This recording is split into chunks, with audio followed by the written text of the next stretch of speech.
ইনশাল্লাহ এখন কথা দিলাম না একটা দোকান দিব, আমি ইনশাল্লাহ দোকান দিয়ে ছাড়বো ইনশাল্লাহ।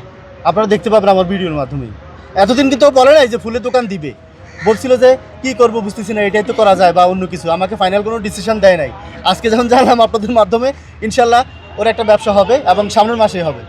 আমার সাথে তো রিয়ামনির ওই যে রাখি আপুর ভিডিও করার পর থেকে আর একদমই যোগাযোগ ছিল না, কারণ আমি কি যাব, সাংবাদিক বা যারা যারা ছোটোখাটো যারা ছিল সারাক্ষণ ওকে নিয়ে ব্যস্ত ছিল। তা আমি চিন্তা করি না ওর সাথে যে আমার আবার দেখা হবে। আমি আবার এমন একটা মানুষ যেটা সবাই খায় ওটা আমি খাই না, যেটা সত্যি কথা। হ্যাঁ হ্যাঁ, আমি ওখানে যাইও না, যেখানে আমি খাওয়াই দিব, আমি রান্না করবো, সবাই খাবে, ওটা হবে। কিন্তু আমি কারো রান্না করছে তারপর আমি সিরিয়াল ধরে খাবো, ওই পাবলিক আমি না, বুঝছেন? আমি ভাইরাল করে দিব, পরে সবাই ভাইরাল করবে, এটা হলো কথা। তা আমি আসলে ওর সাথে আলাদা পরে কথা বলতে চাইছিলাম যে ওর একটু ফ্রি হোক, কারণ ওখানে এখনও ও আসে না। আমি জানছি যে ও এখনও রেগুলার আসে না এখানে। আরও 2-1 মাস পরে আমি ওর সাথে যাইতাম, যাই ওকে বুঝাইতাম, দেখি পড়াশোনা করানোর ব্যবস্থা করানো যায় কিনা। আর অন্য কোনো পদক্ষেপ আপাতত আমার ছিল না কিছু।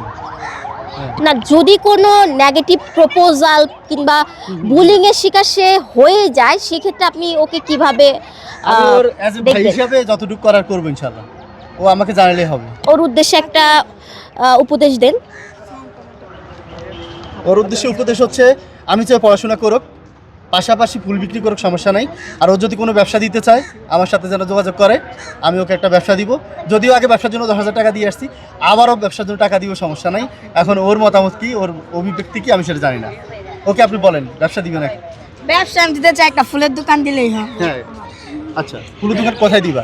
বিজয় সরণি। ওখানে দিবা? হ্যাঁ। আচ্ছা আচ্ছা, ঠিক আছে। ইনশাল্লাহ এখন কথা দিলাম না একটা দোকান দিব, আমি ইনশাল্লাহ দোকান দিয়ে ছাড়বো ইনশাল্লাহ। আপনারা দেখতে পাবেন আমার ভিডিওর মাধ্যমেই। এতদিন কিন্তু বলে নাই যে ফুলের দোকান দিবে, বলছিল যে কি করব বুঝতেছি না, এটাই তো করা যায় বা অন্য কিছু, আমাকে ফাইনাল কোনো ডিসিশন দেয় নাই।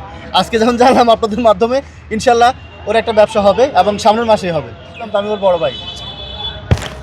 আচ্ছা ভাইয়া, এই যে আপনি বিভিন্ন মানুষকে বিভিন্নভাবে ব্যবসা দিয়ে থাকেন, পরে কি এগুলো আপনি পর্যবেক্ষণ করেন আদৌ কি চেষ্টা করি। ব্যবসাগুলো আছে হ্যাঁ। কিনা? জি জি, এই যে গত 2 দিন আগে একজন কফি বিক্রি করে একজন মহিলা, দেখবেন ভদ্র মহিলা, মোটা করে। আমি আবার আইসা শুনছি যে উনি কফি পান নাই, আমি নিজে কফি মেড দিয়ে গেছি, সাথে 2,000 টাকা পুঁজি আবার দিয়ে গেছি চিপস কেনার জন্য। তাহলে আমি শুধু একবার দিয়ে চলে যাই না, দেখি যে কী করে। প্রথম আমি টেস্টিং পারপাস রাখি, যে দিয়ে রাখছি একটুখানি বিক্রি করো, 1 সপ্তাহ পরে দেখি যে যদি না থাকে তাহলে তো কিছু করার নাই। এবং এমনও আছে এখানে ট্রে সহ পান টান সহ 5,000 টাকার ব্যবসা দিয়ে গেছে। আজকে অনেক দিন থেকে খুঁজি আর পাই না, এরকম হয় মাঝে মাঝে, না পাইলে তো আর কিছু করার নেই। উনি হাত জানে, সারা জীবন আমার হাতেই মাথায় থাকে। কি কন্টেন্ট ক্রিয়েশন করতে চাচ্ছো, অ্যাজ আ কন্টেন্ট ক্রিয়েটর হতে চাচ্ছো নাকি পড়াশোনা করতে চাচ্ছো ভাইয়ের কথা মতো? পড়াশোনাই করতে চাই। ও পাশাপাশি করুক, সমস্যা নাই, কিন্তু ও তো বুঝতে হবে জিনিসটা। হ্যাঁ, ব্যবসা করবে, সাথে মোবাইল রাখবে, যখন পারবে তখন। আর এটা তো এমন না যে উনি ও করলো আর 1 মাস 2 মাসও ভাইরাল হয়ে গেল, লাখ লাখ টাকা কামাবে, এটা তো সোজা না জিনিসটা। সবাই ভাবে যে ভিডিও করলাম, কোটি কোটি টাকা কামাইলাম, 2 দিনে আমি হয়ে গেছে সব, এটা তো কিছু না। এটা এই যে আমি ভিডিও করতেছি, আমি 3 বছর থেকে ভিডিও করি, আপনি আমাকে চিনেন আজকে, ঠিক আছে? তাহলে এত সোজা না।